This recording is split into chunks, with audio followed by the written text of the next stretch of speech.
recorded. Okay, I'd like to call the meeting to order. Jeff, you want to take the roll call? Yes. Give me just a moment. Oh, sorry. Not quite ready.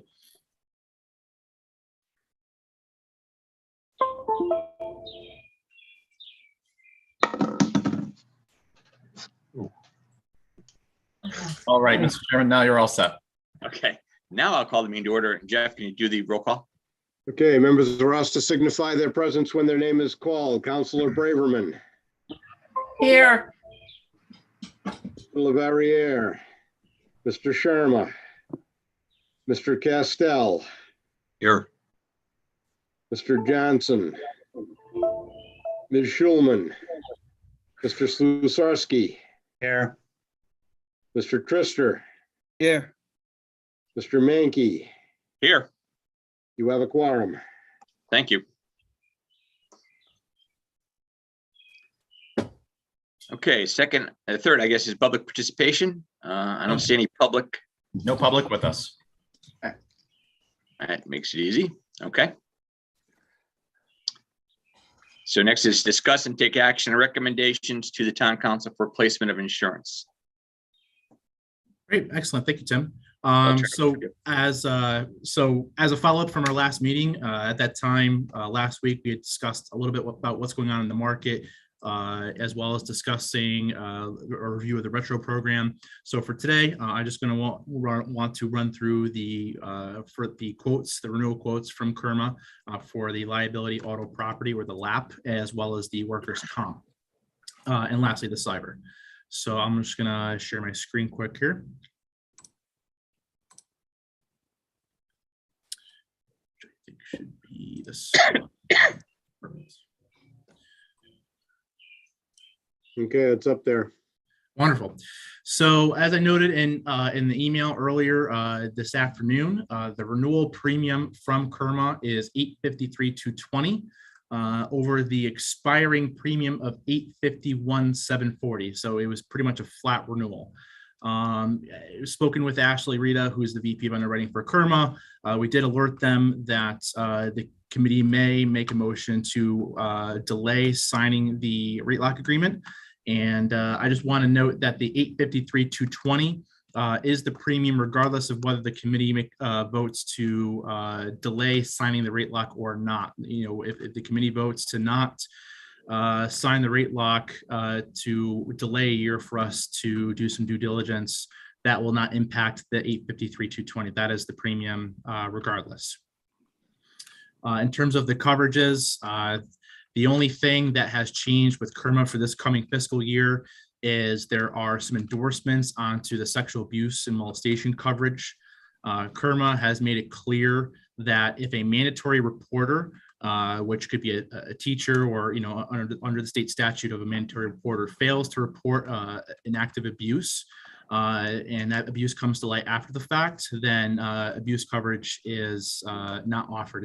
It will be, the claim will be denied. So for the Board of Ed folks, just want to make sure it's very clear about what your duties are as a mandatory reporter to report a claim for abuse. And that is more or less what we're seeing in the abuse market as controls and premiums and coverages get stricter. However, KERMA is still offering the full abuse limit through the umbrella, so coverages were not limited. It was just, they just put that endorsement on the policy to make sure that the KERMA members are aware that if you do not report a claim, especially with abuse, it will be denied.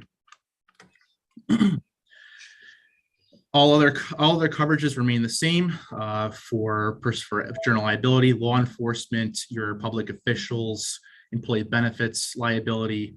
All your coverages limits remain the same. One unique thing I will mention about KERMA's forms is that the umbrella, which is listed here, is completely follow form under each of the underlying coverages, which are below. So let me zoom out a little bit.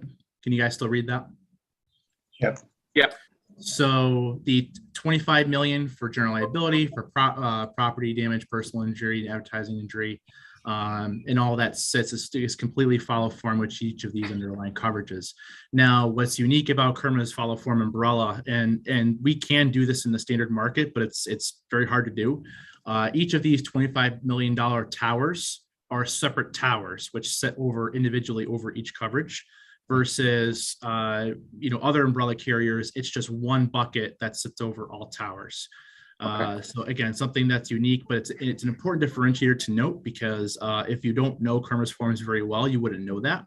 So I just want to make mention of that. That's why part of why when we tried to quote the additional $15 million layer a couple of years ago, especially in the hard market, that was hard to replicate outside of Kerma. It is doable. But it's difficult. So that's just one unique coverage item for Kerma's umbrella here. Jason, can I just ask a question? Sure. So what you're saying about Kerma, so that means if there's one claim that maybe triggers a general liability and auto liability claim, we get 25 million on each of them? That's correct. Okay, where everybody else would be 25 because there was one occurrence. Right. Correct. Okay. So exactly. So, and that's, so basically you could have a $25 million law enforcement claim, a $25 million public officials claim, and a $25 million general liability claim all in the same policy year. Yep. Oh, so we only have one occurrence of coverage on excess for each coverage. Correct. Okay. Yeah. It's So not like a It's basket. not unlimited. Yeah, it's right. So it's not like a basket aggregate where if you have one claim that triggers multiple coverages, Right. it's still treated as separate. Okay. And have we always had coverage F, H, and I claims made? Has it always been that way? Yes, employee benefits. Actually, it's funny, we were talking about that earlier. Employee benefits, historically, it's always been claims made. I have not personally seen an occurrence, employee benefits liability on occurrence, but typically for Kerma and for other carriers, the employee benefits will be claims made, but there won't be a retroactive date. So it's more or less effectively occurrence in the sense that there's no retroactive date, but it is still a claims made coverage. Yeah.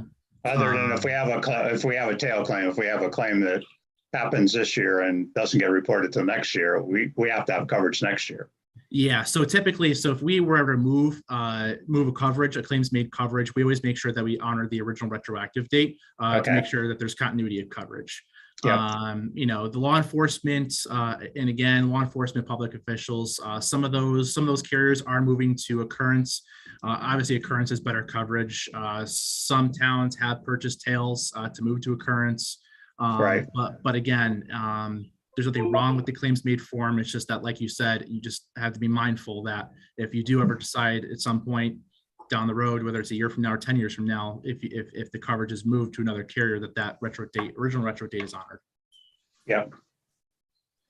Is there a retro date? I thought it was like 1/1/1995 or something, or 7/1/85 maybe. You don't have to look it up. It's a while ago. 1986. 1986. Oh, 7/1/86. Yep. Yep. Okay. Yep, and that's actually more or less most of our cities and towns are around that time period. Seem to more or less. Well, the Kerma pool itself, as well as other towns as well. Right. But would commercial coverage go all the way back to that retro date? Say if we thought about switching to travelers, would they be what? Yep, absolutely. And Okay. it is standard practice. I mean, the only other tricky thing, and this wouldn't be a problem for travelers because we actually place the abuse through a different company. But the only thing that's been tricky right now with retroactive dates is abuse. Some carriers have had trouble going back that far for abuse related claims, but Right. for the coverages outside of that, your school leaders, your public officials, things like that, the carriers are willing to honor prior retroactive dates with more or less no issue.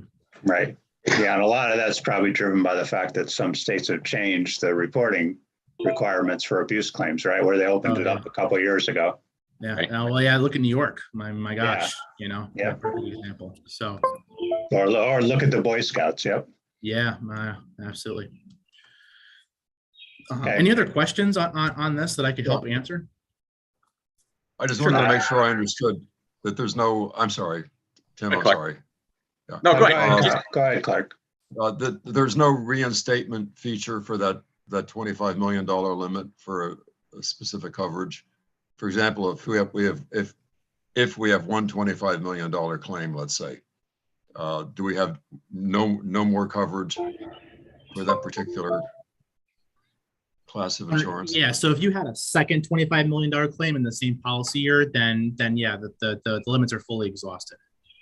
Okay. Because your aggregate is because the 25 is per occurrence, but it's also your aggregate. It's also your aggregate. I see. Okay.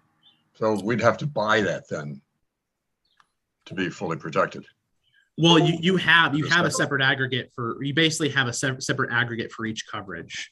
Right. So if you wanted coverage for two $25 million claims, let's say under the same line of coverage, you would need to buy 50 million of excess liability coverage. Does that make sense? What would happen No, I'm if we just had- saying, What would happen if we had 2 car accidents for 25 million in 1 year?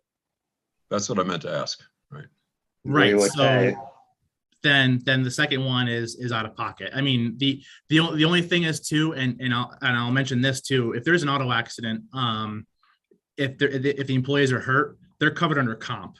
And you can't double dip comp, and like you can't, for example, like if you receive comp benefits, you can't sue your employer, right? It's workers' comp sole remedy in Connecticut. So for an auto related claim, it is a good example. Like in the case that you mentioned, if there's two $25 million claims under the same coverage in the same policy year, only one of them is going to be covered because 25 mil, that's the whole bucket you got for the year. If you use all of it in one claim, you got nothing left for the rest of the year. But in that example of using an auto accident, those employees would receive comp benefits. So that liability coverage would be for a third party that files suit against the town who's injured.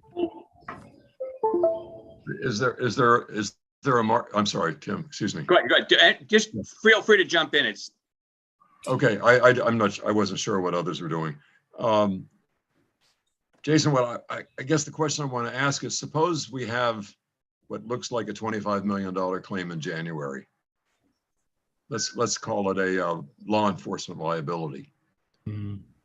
Is there no way to buy another $25 million coverage to protect us for the rest of the year in case there's a second claim? So like if you were to there's a way to basically reset the aggregate if you have like a second $25 million because So in case we do, so we have some type of insurance. I mean, that's what we're coverage. Yeah. Right. It's a good question. And that's actually, I have not been asked that before, so I don't have an immediate answer for you. But my sense is that as a town, more or less you guys buy more excess liability limits than almost any other town. And part of that is because of the bus fleet and prior committees we've discussed about having the 25 million as being a part of that. I will say if you have a situation where theoretically it's possible, yes, of course, Murphy's Law, especially insurance is very prevalent. But the fact of the matter is, if you were to buy that, it would be so expensive. It would. I mean, we even struggled with the 25 million a couple of years ago with the rate increases. It was sort of, we kind of wrestled with the prior committee. We kind of wrestled with this idea of, do we need 25 million? And at the time, it was, we have the school bus fleet, we have this exposure. Yes, we need to keep these limits. And frankly, going back down to 10 or even 15 wasn't really much of a savings, even with the cyber, as we're going to talk about in a few minutes. $1 million limit versus your 2 million was maybe a 10% premium savings. So to buy back down, it's just, it's not cost effective either way. So you do the best that you can to balance what's cost efficient, but also you also have to balance what's reasonable, right? If we could buy $100 million of insurance for every possible claim, and it would be exorbitantly expensive. We'd be protected for everything, but there's the cost factor, right? So you try and find somewhere in the middle that's within your comfort zone, right. And that $25 million point is more or less where in prior discussions with prior committees is where is kind of been that comfort zone for as long as the town remains vested in the bus fleet. But your question about can you reset that aggregate, it's a good question. I will ask Kerma that specifically if there's an opportunity to do that. Now, Jason, do you have any feel how many claims that Kerma's had over 10 million even? Not any to my knowledge, and that's a good Okay. question. Yeah, and the thing is too, if a claim were to reach that level, Kerma's reinsurers get involved. And so at that point, because the biggest thing, I guess, that whenever there's a pool, right? Because I mean, Kerma is a pool. So Yeah. theoretically, if there's no money left in the pool, right, to provide to pay for claims, then members get assessed. Right. However, what's unique about Connecticut, unlike pools in other states where you have more of a cat exposure, Kerma's been, I think, fortunate, and Connecticut towns have been fortunate because if there were realistically anything that would threaten a pool, it's going to be a Cat 5 hurricane that levels, half the state of Connecticut. Right. And theoretically, something like that is ultimately what threatens pools, not necessarily on the liability side, but in terms of claims of severe big claims from Kerma, they have paid $1 million claims before. 10 million, not to my knowledge, not at least within the last 10-15 years that I've been doing this. Yeah, I think the chance of us having a 25 million and then another $1 million claim or excess of $1 million claim over that's probably pretty slight in the same year and for the same coverage. Yeah, that would be hey, Murphy's Law, right? But Yeah, exactly. I would take that bet, Tim. I'm not sure I would insure you for like 100,000, but I'd take that bet. My excess policy is only 5 million. I would take 10 if somebody would give it to me, but they want too much money. Yeah, right. Yeah. Right. Now, if you have, right, because the school bus full of kids is every insurance company's worst nightmare, and for insurance committees too, right? But if you have 10 kids that get hurt in one school bus accident, that's still one, that's still treated as one occurrence. So you don't have to necessarily worry about, oh, I need different buckets for each of these kids. It's one, one occurrence. So. Right. Okay. Great questions. All right. If anyone has any other comments, I'll hop over to the comp, which I think. Can I just ask one on property just to refresh, because we haven't really looked at coverages for a while. Yeah, absolutely. We have an agreed amount for fire equipment. Yes. So is there a particular reason for doing that? And maybe Jeff has some insight, or maybe you have some insight, Jason. But right. So typically, like, for example, you have this fire truck, right? Number 3 here, the Winnebago for 3. Yeah. 3 mile. So because fire apparatus, it's hard. You can't really factor in depreciation because it's basically custom equipment.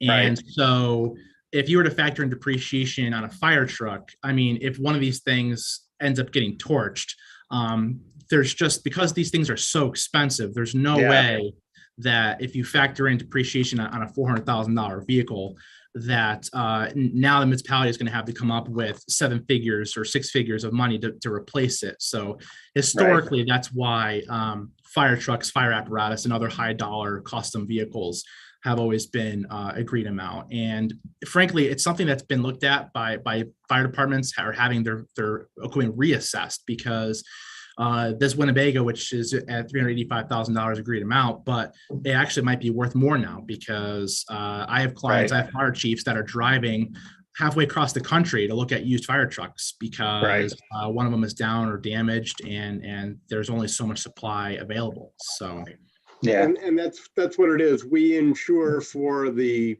price that we purchased the vehicle for, recognizing that if something happens to it, it's going to cost a lot more to replace it, but you would have to pay that if you were replacing it anyway. Right. But so you're saying we insured for the agreed amounts, the price, the original cost for that equipment? Right. Okay, then I'm really confused, because there's a fire rescue truck 2017, which I thought we paid $750,000 for. And it's only showing up as $535. If you actually, let's see here, is that it's 95? Well, I was looking at page 21 and 22, which actually page 22, where it shows just the fire trucks. Yeah, so if you just go down to the bottom of the next page, Oh, I see that. 2017 fire rescue. And I was surprised we only had one fire rescue because I thought we had two. But So what I can do is I can send this over to the fire chief and just have him just review this. And Okay. if they can provide me with information, with the purchase price information of the vehicles, we can update them. Not a problem. okay, yeah, because I was concerned because we actually did that fire rescue truck without going out to bid because they wanted a Pierce truck and it matched the other Pierce truck that we had. But I thought it was 750 that it was for. So that was just a side question I had. Okay, sorry, I'll let you go on to workers' comp. It could be. The only thing I could think of is maybe there might have been other like fees, delivery fees, taxes, like maybe some, well, not taxes because he has municipality, but like maybe not $200,000 worth, but I'm just trying to think of something that might make. Well, would they figure the cost of the truck? The 750 may include equipment that's on the Equipment, vehicle as right. well, which would Right. not necessarily be insured. All that's insured here is the cost of the vehicle. Right. So Okay. the equipment on it would be different, yeah. Exactly. That's and you guys have and there's Kerma offers a blanket limit of $1.5 million for mobile and contractors equipment, which covers removable apparatus from police, fire, and ambulance vehicles. Yeah, okay. Yeah, I thought it was just a truck, but All right, I if will. you could just check on that, that'd be great. Yeah, More for my information than anything else. 2017 Pierce. Agreed amount value. All right. Perfect. All right. Any other questions on the lap? All right. Hop over to the comp.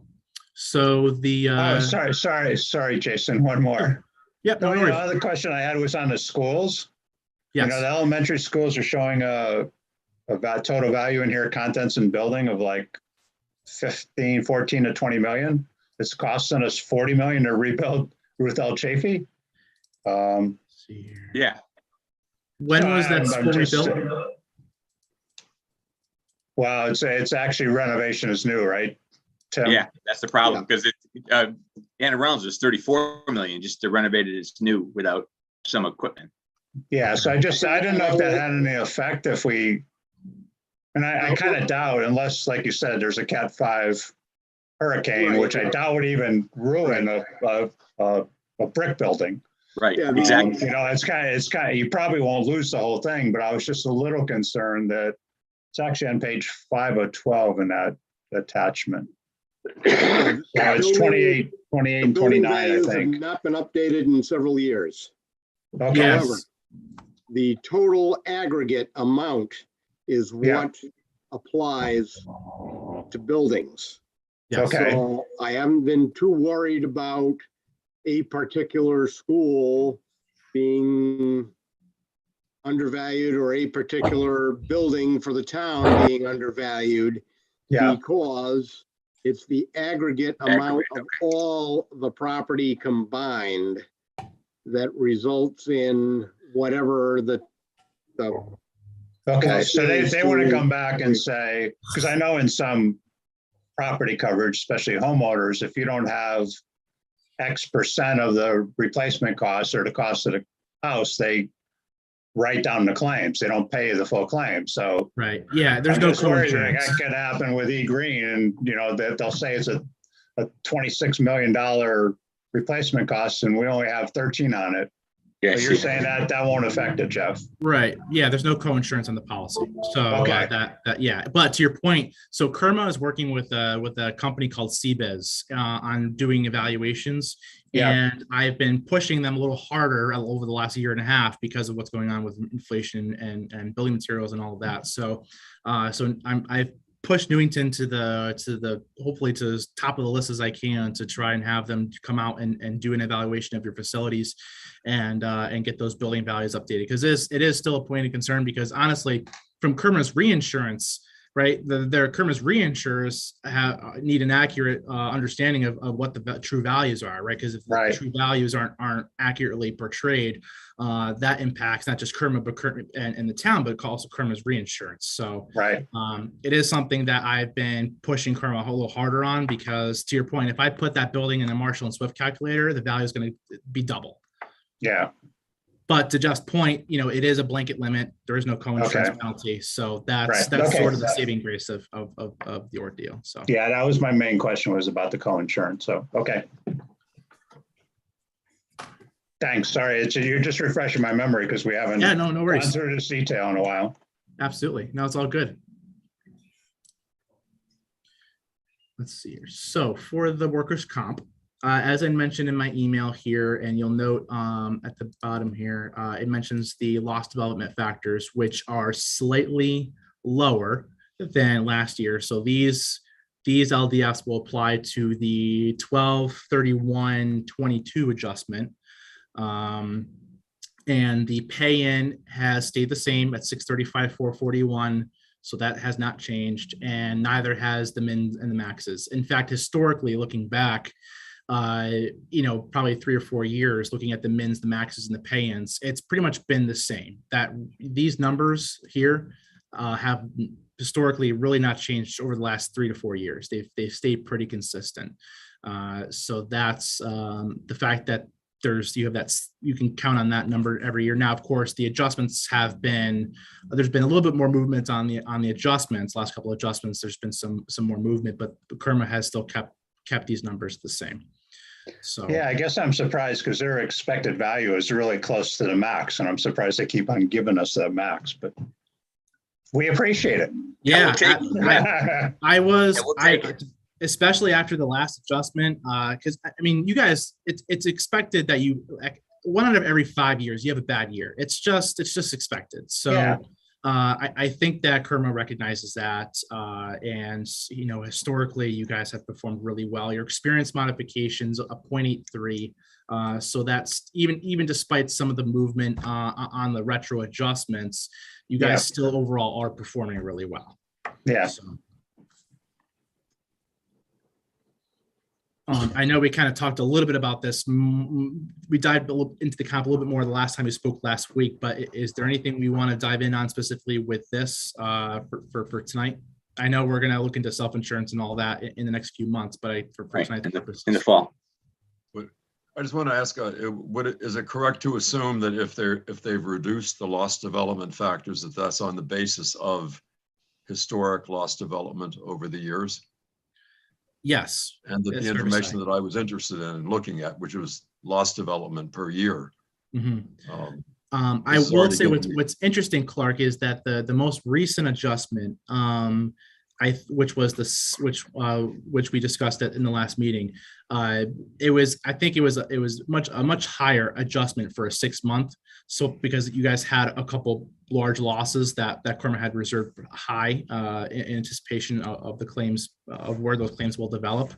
But to your point, historically, the town has performed well, and these loss development factors, when we had evaluated this program in depth over the winter, if we were to look outside of KERMA for a similar program, these loss development factors would be multiple times higher than what KERMA is offering. Oh. So I think historically why the town's always just been riding out on this program, because it's great. It does provide you a ceiling that you can count on with the max, and you don't have as much of the exposure that you do with self-insurance. So not as cost efficient, but budget stability, I think, is the name of the game with municipalities. So that seems to be weighted more heavily than other industries. So, And I think, Jason, to be fair, the development factors all depend on the company reserving, right? Mm. Travelers could set up lower reserves, and KERMA could be very conservative on their reserving. So yes, it's not a perfect comparison by just looking at Exactly. development factors. Very fair point. Very fair point. Yep. All right. So if anyone else, any other questions on the comp, otherwise we'll jump into, last but not least, the cyber. Yeah, let's do cyber, baby. All right. Yeah. I've been waiting for that. Before 25 you to hack. 50. So Travelers came through with a quote. Travelers historically has been probably our biggest insured municipalities for cyber coverage. They're kind of the gold standard. If we can get our towns into Travelers, we've seen a lot less volatility in the rates and coverages and things like that. So we were happy that they offered a quote. The premium is 31,432. So it effectively doubled from the year before, which is more or less what we anticipated when we last discussed, talking about what's going on in the cyber market. However, the coverages have remained the same. And with the exception, there's only one exception. The only coverage that was reduced from the previous policy with emergent risk, which I have displayed here. I'll zoom this in a little bit. The only reduction in coverage from last year's policy is computer social engineering. So the expiring limit was 250,000. The renewal limit with travelers is 100,000.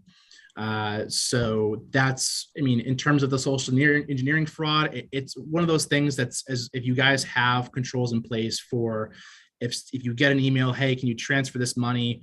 If you have the controls in place where you have a second verification before that money goes out, this is one of the controllable aspects versus the ransomware and the phishing attacks. So all things considered, the fact that we had a renewal quote because your expiring carrier non-renewed you. The fact that we were able to get very comparable coverage terms, obviously for cost, but the fact that we were able to get the $2 million limit was great. And as I mentioned before, to do $1 million limit would only be like maybe a 10% premium reduction. So you guys have the 2 million. I don't, in my opinion, I think saving $3,200 is not necessarily worth cutting your limits in half. So. Yeah, even saving 10,000 is probably not worth cutting our limits in half. Exactly. And the other thing too is your deductible is 20,000, which is excellent. Most of our towns have seen 50 and higher. So the fact that you guys are at a $20,000 deductible is excellent. So, and you guys also, as part of Travelers, will have access to Glenn Carl. He is a IT resource. So if your IT folks ever need just assistance with infrastructure, network testing, things like that, there are resources available to Travelers, as well as through USI with our eRisk Hub, which I talked a little bit about that during our interview. So, I'll speak with Craig, who's over in the Board of Ed for IT. I know your town person retired, but Craig's been wonderful to work with. He's been a pleasure. So I'll circle back with him on this and let him know. He's very much on top of things, but I'll just remind him of some of the resources that are available to the town and to the Board of Ed for cyber. Excellent. Thanks. But other than that, that's it. Sorry, one more thing. The rate lock. Got ahead of myself. Rate lock, yes. Huh. So Kerma did offer a rate lock. Zoom this in a little bit. So it would take effect 7/1 of 22 through 7/1 of fiscal year 24. Yes. So basically, this is essentially what the committee signed 3 years ago, which essentially says the town will commit to Kerma for 3 years, and as a result, the Kerma will cap their rate increases to a certain extent. Now, just want to clarify, this does not include the town's $15 million umbrella. And of course, does not include workers' comp or cyber or any of those other covers. This is strictly just the liability, auto, and property lines. Now, like I said, if you guys choose to not sign this agreement, and if you direct us to market the insurance this year, Kerma's not going to punish you. They're not going to penalize you. In our experience with other towns that have delayed signing a rate lock, Kerma's always offered it the following year. And also, like I said, if you decide not to sign it, the premium that I mentioned earlier, this here. Yeah, the lap of 853. Yes, this premium will not change. Yeah. Okay. This premium will not change. So I know historically the towns had a great relationship with Kerma, and USI works with probably over 30 towns across Connecticut with Kerma. So we have just as much of a relationship as well. But that being said, they're still an insurance company. We're still a broker. So it's our job to keep, so once in a while, see what's available in the marketplace. But I will leave that, of course, to the committee's discretion as to what they feel is within your comfort zone. If I can answer any questions to help you come to a decision, I'm happy to do that. When was the Yeah. last time we tested the market? Never, at least since USI has been your broker. And actually, when we spoke to travelers about possibly entertaining Newington, Travelers has never seen the town of Newington since they re-entered the market in 2008. So I don't know if prior brokers have ever marketed the insurance, but since USI has controlled it, which I think is, well, since 6 years now, we the committees have always signed the rate lock agreements. So Yeah, I thought we went out a while ago, Jeff, but Yeah, and we did, but it was in the first decade of this century. Okay. What? I'm that old? Wait a minute. Yeah, I know. We're all getting old. and Yeah. that was likely when the Hartford left, exited the market, and you guys moved to Kerma. That may have been the last time. Yeah, actually, it was Yeah. it was a little after that, but not much. Okay. Like 2 years after that, I want to say. 2007, 2008, somewhere around there. Yeah. Okay. So it's been a considerable time, and Yeah. now of course Kerma's. I'm not going to say that Kerma's bad. There's no bad reflection on Kerma, but it's just a matter of due diligence to taxpayers and my due diligence as your broker to make sure that the town's paying a fair and honest premium. So. Yeah, I guess the only concern I have is with the current inflation, a 5% rate increase is looking pretty good to me right now. But, Right. but I hadn't thought of that. Personally, I could go either way, but I just, So if I could just say this, for our towns that are not with Kerma, which Yeah. is I would say probably about a third of our clients are with Kerma. The other 2/3 are not. The 2/3 have seen nothing more than what Kerma is offering. It's nice, to your point, having something in writing that guarantees what the maximum you can expect is great. It's a great budget tool. But on the flip side, 5% is kind of what we're seeing in the rest of the market. A year and a half ago, absolutely not. In fact, the rate lock agreement from Kerma at that time was 7.5%, which at that time was very attractive, which is why the committee went with that at that time.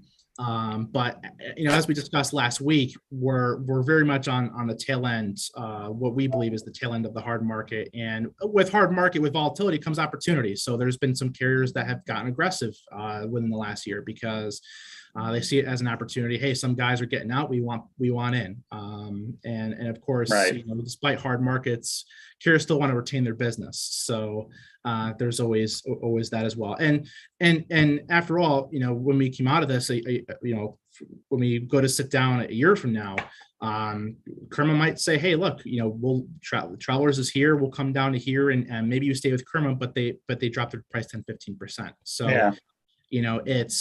that's why it's at least a worthy exercise to test the market, because for all we know, we don't really maybe know Kerma knows how they compare to the other market because they haven't been out in such a considerable amount of time. So yeah, my only fear is we come back and everybody's quoting 7.5 or 10 higher, because something bad happens. But it's entirely, I'll say this: one of our school districts had a $750,000 liability claim, and the carrier offered a 4% increase for the following year. So it's part of our job, because we would never put you in a position, right? And when we suggest carriers or we suggest marketing, it's we would never put you with someone that's here today and gone tomorrow, because it's not like a manufacturer where it's logistically easier to shop insurance and to move insurance. I mean, you guys have seen, and Jeff knows, the stack of applications, new business applications combined from all the departments is probably, probably larger than a King James Bible. So, it's just something that we're very sensitive to. And I think it's ultimately why the town's just been comfortable continuing to stay with Kerma, which is fine. We have no problem with that. But at the same time, this is an opportunity to test the market. So No, I agree. And I think with our long-term relationship with Kerma, even if things got bad, they would still offer us a reasonable renewal next year. Yeah, and we've had towns that left Kerma and 2 years later they were back and Kerma welcomed them with open arms. There was no punishment, no, oh, you left us, we're gonna shame you with the or anything like that. It's they're a carrier just as much as travelers, where they like to earn business, they like to keep business, and they would never turn someone or punish someone for honestly for what's doing and what you believe at the time is in your best interest. So Yeah. And Jeff, I think I've asked this question in the past too. You're comfortable with Kerma's administration and claims handling and everything with your dealings with them, Yes. right? Yes, Okay. yes, I am. Yep. Okay. I want to ask a little bit, just a quick question about loss prevention. I remember there were pretty elaborate arrangements for quarterly or meetings between town officials and Kerma regarding workman's comp in particular, and fire safety and that sort of thing. Is that still taking place? So since COVID, a lot of those meetings have ceased, but it's on our radar to get those jump started again. I know since I believe Human Resources has taken over a lot of the responsibility with respect to workers' comp, so that's just sort of how the transfer of power has affected things. But there is still an extensive resource from Kerma and from USI for loss control risk management for all departments. And part of what we're going to do over the next couple of months is, when we review the losses, do a loss trend and basically target specific departments or certain types of losses that are occurring more frequently than others, and implement the resources and the people and the technology to address those. So. Okay. Just as you know, I mean, and you don't need to be an insurer to understand that that's really critical. I thought maybe that type of that type of collaboration was responsible for our good results. Right. Absolutely. Okay. So is our sense we would forego the rate lock at this point as a committee? Is that our sense? Boy, John. When John talked about inflation, he pushed me over onto the other side. I was on the fence. But boy. Well, I'm still on the fence. I'm still on the fence, Clark, and and given our relationship with Kerma, I don't think they would screw us next year, even if we went out the quote. And as Jason says, it gives us another couple more data points probably. And, if Travelers comes back in lower, Kerma may give us a better deal. I do have that fear, being a pessimistic guy like I am. Well, that's the old fear, right? Yeah. Yeah. And the when I had the same conversation 3 years ago, the committee echoed the same sentiments. So you're right in line with your predecessors and the prior the committees, and that's ultimately now mind you, we can still do everything with the comp, with looking at self-insurance and evaluating losses, that because the rate lock's not, the comp's excluded of the rate lock. So right. We can still do all of that work and analysis, and we can move the town of self-insurance if you want, even if you sign the rate lock, because that's excluded. Yeah. So yeah, I think 3 years ago, I was on the other side of the fence saying the 7.5% rate lock was too high. But. Yeah. And frankly, we could even market the $15 million umbrella because that's not included in the rate lock either. So maybe that's where we kind of split it down the middle, where we can do things with maybe the $15 million umbrella with the comp, and you guys renew the rate lock for another 3 years while we can kind of work everywhere around that. That's a possibility as well. So that's a possibility, right? Rate lock is a max. So what's our pleasure? I think it was the agent's recommendation that the committee not take the rate lock. Is that correct, Jason? That personally would be my recommendation, just because just in the sense that it's in our experience when we do this with our 70 other municipal clients, and we do this with them, and including our current clients, I would never make a recommendation that would put the town in a bad spot. So I'm just speaking from my experience, and because this public entities is all that I do, and we're a great partner with Kerma. So it's my sense that if the town allowed us to go to market, that it would not blow back on the town, in terms of the renewal. Now, Jeff, how do you feel? Because I think you're the most conservative person on this call. Even though I'm pessimistic, I think you may be more conservative than me. I think that there is a will on the part of the committee to shop this insurance in the fall or in the next year. And as a result, I think you want to waive the rate lock now. If Kerma is not going to punish the town, then yes, you do have a possibility of inflation, possibly causing your premiums to go up. But I think that realistically, your premiums are probably going to go down with competition. Okay.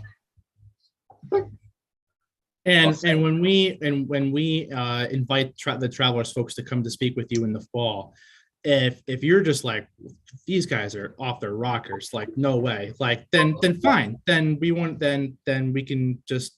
we'll just sign a rate lock for next year. But but foregoing the rate lock a year at least allows us to start asking questions that we wouldn't otherwise be able to ask.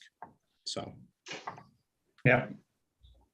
And if we haven't shopped it for a while, I guess it would make sense to do it at one point. Either you bite the bullet now or you bite the bullet later, but sooner or later you have to bite the bullet.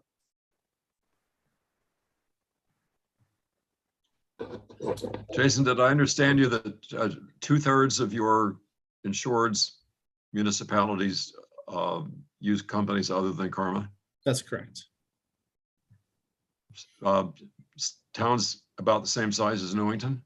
Most of our clientele is between, I would say, the 15 to 20,000 population, up to about 50,000 population. We do have some larger clients, we do have some smaller clients, but the bread and butter are towns of Newington size. Okay.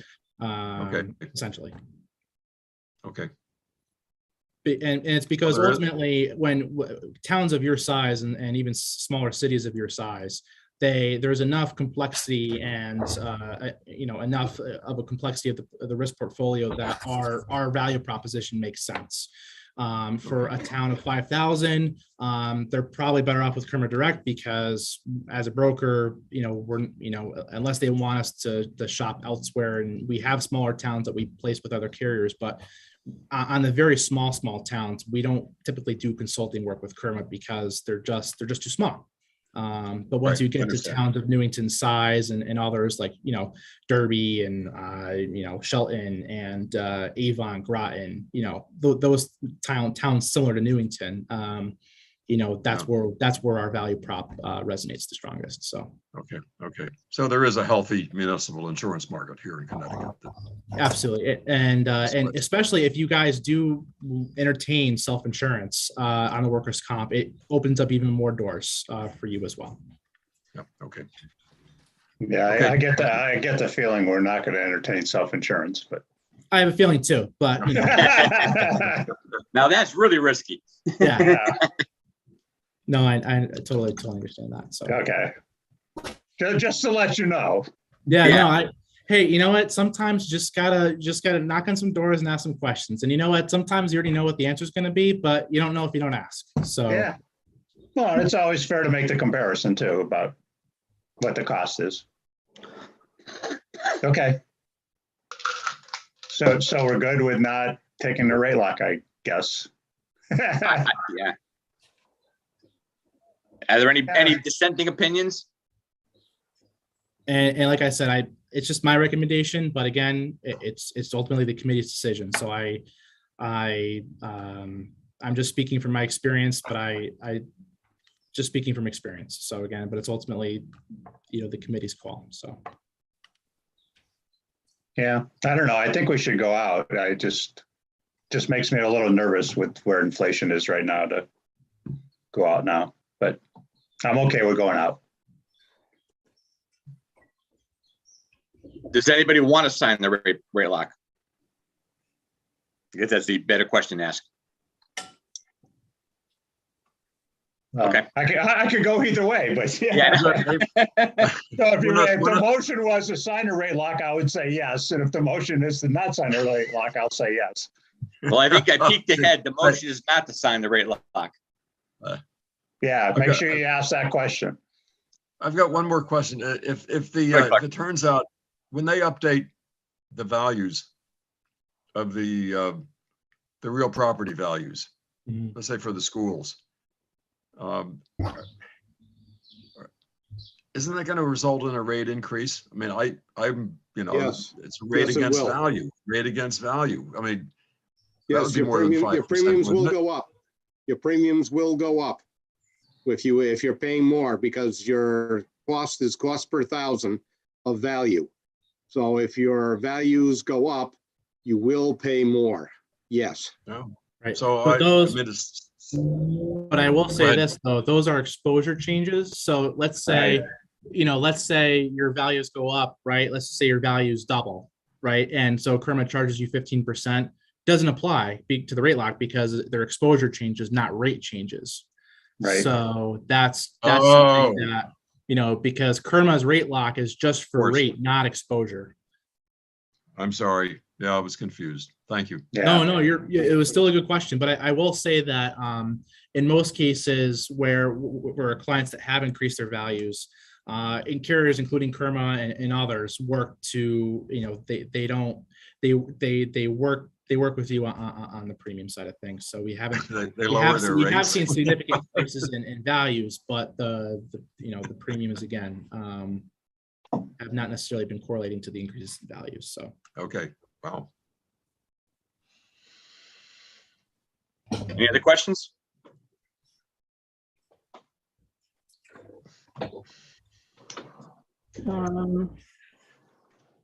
I guess I always ask, is there new legislation coming down the pipe, Jason, that we need to be aware of townwide? That's a great question. So when I had spoken last during our interview, I had mentioned that there was a bill that had passed the Senate floor, was headed to the House. It was to expand PTSD coverage to all employees instead of just first responders. That bill did not make it to the floor for a vote before the session ended. So of course it failed. But I spoke with Mike Quinn, who is the state rep, my state rep actually, because I live in Meriden, and he tends to reintroduce it. He was a workers' comp attorney for over 20 years. So he intends to reintroduce it. CCM strongly opposes it. So he still has that hill to climb. We'll see ultimately what the feedback is. But I think with what's been going on, unfortunately in the world, it has momentum. The concept has momentum. So we'll have to kind of see what's the result of that. So. All right. Well, if you need us to go testify or whatever, let us know. Absolutely.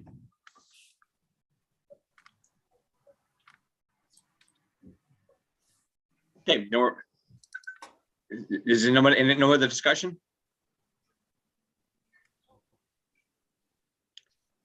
Do you want to put the motion on? Yeah, I just have some discussion about the motion, but Go ahead. okay, the only thing I would say is the last sentence says the standing committee chooses not to accept the Kerma rate lock. I would say that we recommend that the town council doesn't accept the rate lock. I don't think we have the authority to take the rate lock or not. Okay, and that's accurate. I think the insurance commission should recommend that we not accept the rate lock. That the town council doesn't accept the rate lock, yeah. Right, yeah, right, exactly. Yeah, that was the only comment I had on it. I was okay with the rest of it. That makes sense. Yeah, because we don't, yeah. Yeah, we don't have the authority to do that, so we only make recommendations to the town council. Okay, that makes sense. Somebody want to read the motion then? No, I'll read it. Thanks.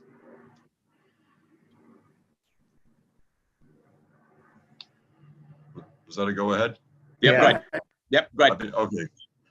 I move that the Standing Insurance Committee recommend to the Newington Town Council that it direct the town's agent of record, USI Insurance Services of Meriden, to place the town's coverage for property liability casualty insurance for the 2022-2023 policy year with the Connecticut Interlocal Risk Management Agency, CIRMA, for both the general government and the Board of Education, and that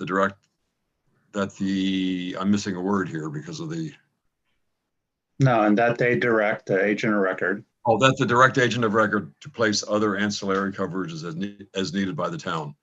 The Standing Insurance Committee recommends that the town council choose not to accept the CIRMA rate lock offer at this time. Second. Here, a second. Motion is second. Any Yeah. discussion? All those in favor? Aye. Aye. Anyone opposed? So what's our next step, Jim? Motion carries. We're making this recommendation to council next Tuesday. Okay, And as was old business last council meeting, this will be, as it was new business last council meeting, this is old business. We'll vote on it Tuesday.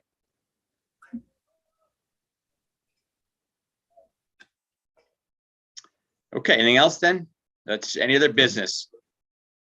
After the 4th of July holiday, I will work on a timeline for the fall and early winter, just so that we can make some steps for discussing self-insurance, discussing introducing travelers and things like that. So I expect the committee will have that official timeline probably early August. Good. Get that ball rolling. So Excellent. Anything else?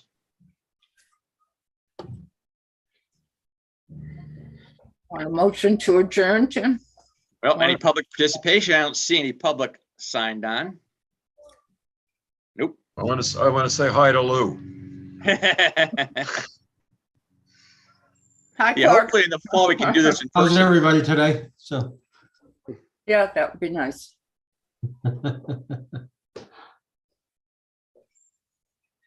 Oh, that's my comment. Hi. Oh, good, Lou. good. Thanks, Clark. I'm sure he's got everything under control over there in the, A little hectic right now, so.